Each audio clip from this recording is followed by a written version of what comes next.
Welcome to the Answers for Elders radio show. Meet the trusted experts who will give you straight answers and will help guide you on the path of later life care.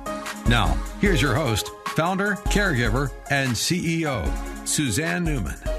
So welcome back, everyone, to Answers for Elders Radio Network. And we are here with Lori Hudson, who is an independent Medicare agent on behalf of Humana. And Humana is our major sponsor for the Vitality Revolution that we have going on Answers for Elders right now. And we're covering the 8 foundational principles of wellness this summer. And obviously, today we're talking about emotional wellness. And a big part of emotional wellness is that word of forgiveness. And for those of us, if you're listening, you're just joining us on the show, we have a lot more information on forgiveness right now on Answers for Elders, because this is a big issue with families. And we've been talking a lot in our first segment about the resentments and what causes that and everything. But Lori, I'm so glad you're here. I want to talk to you again about by not forgiving someone, there's some physical things that can happen if you hold on to resentment, is it not? That is true. And again, I mentioned it earlier, I'm not a licensed healthcare professional, but I just see these things coming up over and over again with my clients mainly. I've dealt with personally, I could probably buy a house with all the money I've spent on therapy, but it's important too, sometimes to get a professional involved, but again, recognizing it. And some of the things that can happen, well, it's increased stress. And sometimes we're holding these things in our body and we don't even realize, what's causing it, so it could be, neck, back, shoulders, we're holding things real tight. Yeah. That could be one thing that we're doing. And that actually, when we're holding on like that, it releases hormones and, things that are kind of put us in a heightened state. Blood pressure, I'm assuming, is affected, cardiovascular issues, all these things, which is a stress factor. I also think emotionally what can happen is that I can tend to isolate, which is depression, which is deep, making us feel like we can't function. And I've seen that with people.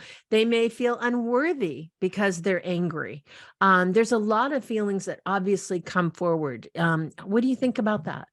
I completely agree with that, Suzanne. And I think, again, sometimes I kind of made a joke about all the therapy I've been in, but sometimes you just have to, work with a professional to get to the bottom of it. But I think the starting point is for us to work towards recognizing it. If you don't recognize it, then you're never going to be able to deal with it. Yeah. And obviously those tight muscles can create pain. And if going forward, that's chronic pain that could happen. You've put down on your list, sleep disturbances, huge. If you're laying awake at night, I think that's important. Laura, you mentioned digestive problems. Yes. Totally. If you're stressed out and maybe you're not eating right, you're eating junk food, things like that. It can get to the point where you're not taking care of yourself because you're in an angered state. And when you're not taking care of yourself, guess what, everyone? You are more susceptible to getting sick, having viruses, catching viruses, things like that. So all of these things, obviously, within this process, Lori, you probably have visited with families that you're working with in the Medicare field. What are you finding when there's that kind of situation? What is transpired with that? Well, sometimes, when I'm sitting with, it can be a married couple and you can just feel that there's some things going on, between them. And so a lot of times that's when you find out, okay, I've got this health problem, that health problem, and again, like you said, it can weaken your immune system, the digestive problems. I mean, it can cause problems with emotional eating, but just your your digestion itself, just all Mhm. that tension, you're holding all that in, can make it difficult, Right. to function. So, that's, Yeah. And I think too, you know, I think one of the things that makes it worse with your health is I know for me with my lack of forgiveness over the situation I had with my mother, which if you go to our website, you'll hear my story. But, I used to bang that drum towards her in that relationship forever, to the point where it was so blown up over one incident. And yes, there was her, yes, she continued to justify her behavior, which made it worse. So this is the thing I think that's really important by all of this is understanding that each one of us are innocent in our for the most part. I very much believe that the majority of us don't go out to hurt people intentionally. I think it happens sometimes if they have to make a hard decision.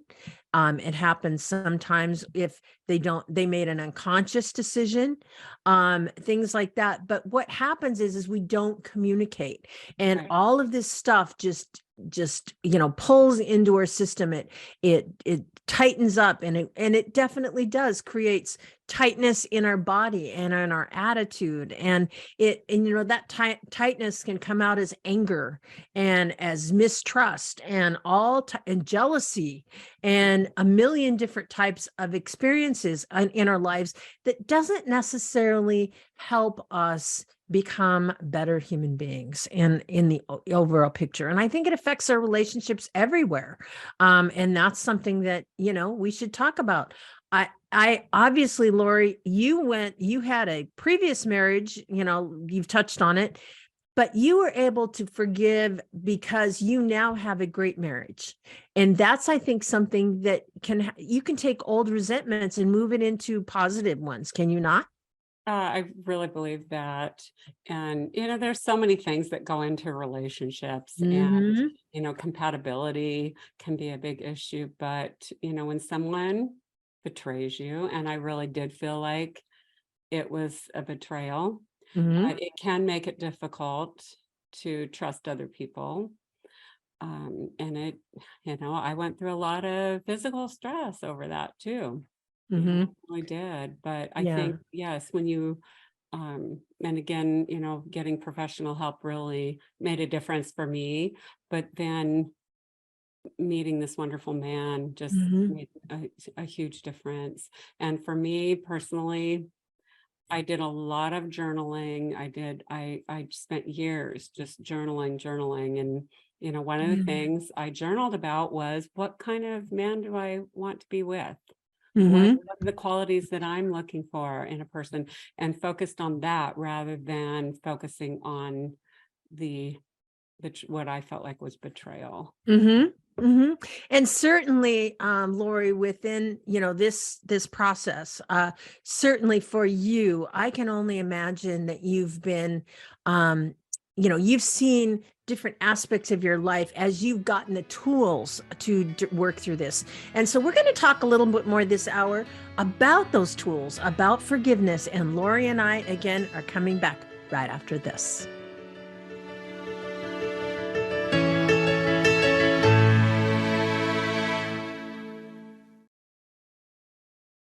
We at Answers for Elders thank you for listening.